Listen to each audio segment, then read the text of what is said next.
Hello and welcome to the On Air Advocate podcast, where we look to provide education, support, and empowerment for all of those with different abilities, mental and medical illnesses, and their caregivers. My name is Tammy Flynn, and I am the creator of the On Air Advocate, as well as your host of this podcast. And I'm absolutely so thankful and grateful that you have taken out the time out of your day or evening to hop on over here to the On Air Advocate podcast and see what is new. Well, today we are going to be tackling episode 2, the food fight. And as we think about all of the holiday gatherings together with family, with friends, holiday work parties, school concerts, school parties, business open houses, though it's not the only thing that, or the reason for the season in any way, shape, or form, but food is such a huge part of the holidays. And though it is such a joyous time for many, it is such an extreme struggle for others, as every single place you go surrounds itself around food. And when we talk about that, and we talk about people and individuals with different abilities or with different medical conditions that have anaphylactic or severe food allergies, diabetes, are on calorie counts, are on different diet restrictions and need modifications, where do we develop as a community and as a whole a sensitivity around that? I mean, when we just think about, blanketly cookie making, holy Toledo, I can't even say the extravaganzas that people have from making 15 to 40 different cookies and everything being intermingled. And if you are somebody that suffers with severe food allergies, you know that is like, you just want to scream,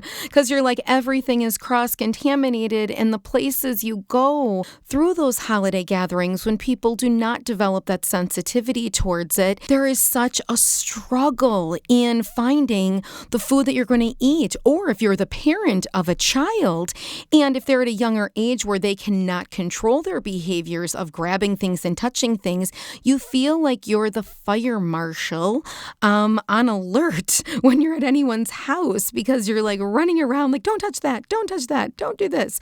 And so I think that this is such an important topic that we need to cover, especially before we hit the holidays coming up this next week. So if you may be hosting a holiday event, or obviously in another 2 weeks we'll be celebrating 2018 for a New Year's party, some simple ways that you could hopefully incorporate some sensitivity and some question asking that may really ease the stress for anyone else who is coming with any type of diet modifications whatsoever due to any of those other things that we spoke about earlier. So to start, whether you are sending out invitations, an email, text messaging it, sending it via messenger to your family or friends, whatever type of holiday event that you are going to be having, just putting that out there simply. Does anybody have any food allergies? Does anybody have any diet modifications that we might need to know about? See what the response is. See what comes back from that. That's probably the most straightforward and simplistic way of doing it.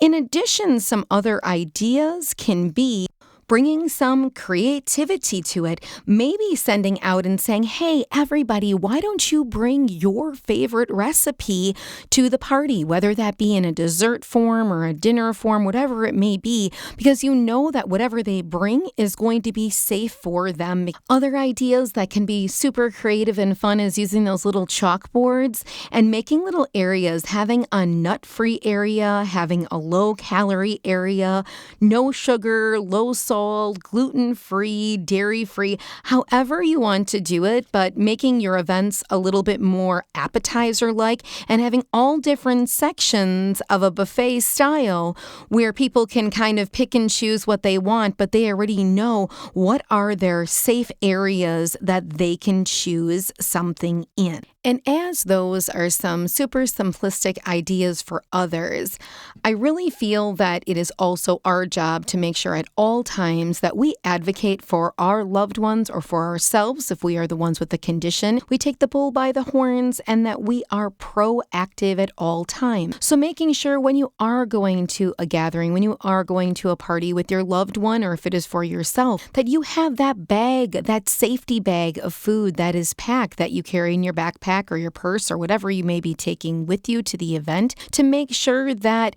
you don't have to go without, or your loved one doesn't have to go without if those food modifications are not there. One of the things that I've always done for my son who has anaphylactic allergies is I have basically a safety box, and it has every single one of his favorite dry goods inside of it, from desserts to chips to all of those different things. And so whenever he is at an outing through school, and if someone were to bring in a good treat and we don't know what it has been made with, he will always be able to go to that box and have something that he loves so he doesn't feel like he is not part of the group.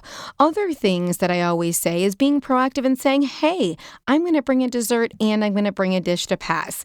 You know whatever you're bringing is going to be safe for your loved one or for yourself if you're the one suffering with the condition. So stepping up and doing that volunteering and making sure that there is something safe at all times that can be eaten. Now, what I want to remind everyone of is, though we're talking about, making different foods and food allergies and being sensitive and being conscientious, this is so much bigger than this. This is not like a family member is going to have heartburn. Now, that may be the case if it's a light allergy of whatever kind, but this can take someone's life. So when we talk about severe food allergies or different diet modifications due to being a diabetic and whatnot, we need to be fully conscientious that this is much bigger than somebody having a stomach ache at the end of the day, as to why I think it's so important that we continue to create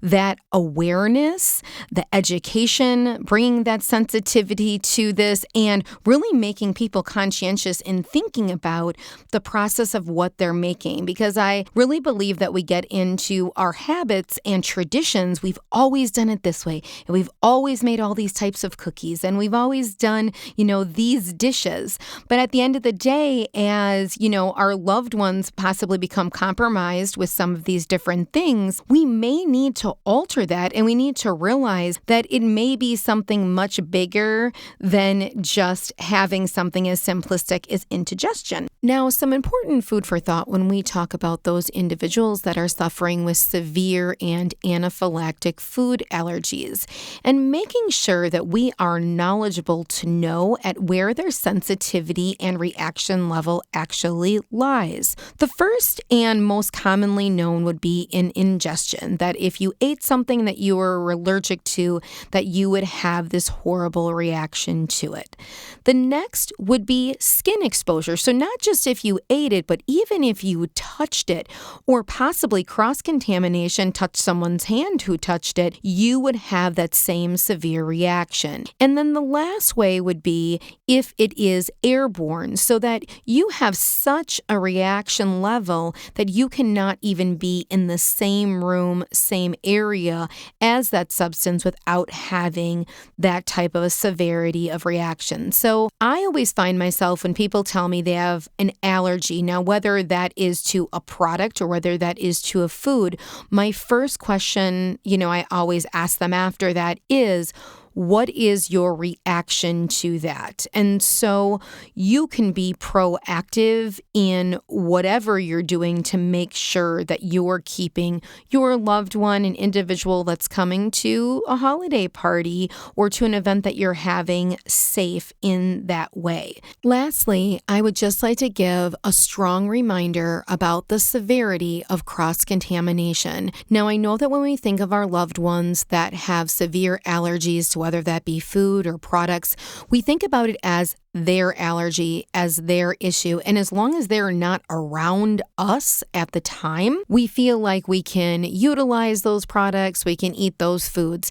But if your loved one lives with you, you see them on a daily or even a couple day basis, they ride in your car. If you have had those products, those foods, and you have not sanitized the areas that you have touched, that your hands have touched those foods, and there is any type of residue that is left there, you are potentially giving your loved one an exposure. Now, this area alone honestly could be talked about for over an hour in itself. So what I want to let you guys know is coming in 2018, there are going to be some full webinars on these different subjects because honestly, they do have so many different layers to them. And especially when we get into talking about not only severe food allergies, but if you are diabetic, calorie counts, diet restrictions, modifications, all of that, there's so much more. But in an effort to get out more information, from now until almost the end of the year, we are going to focus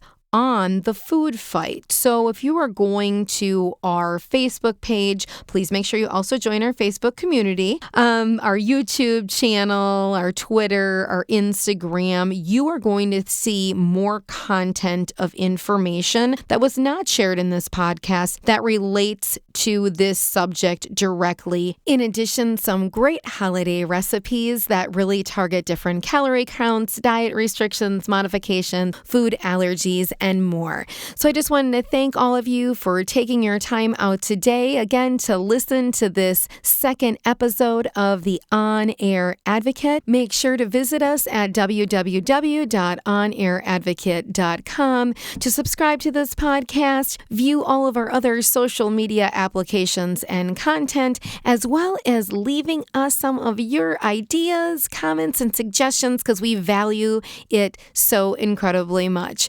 Thanks again for listening, and God bless.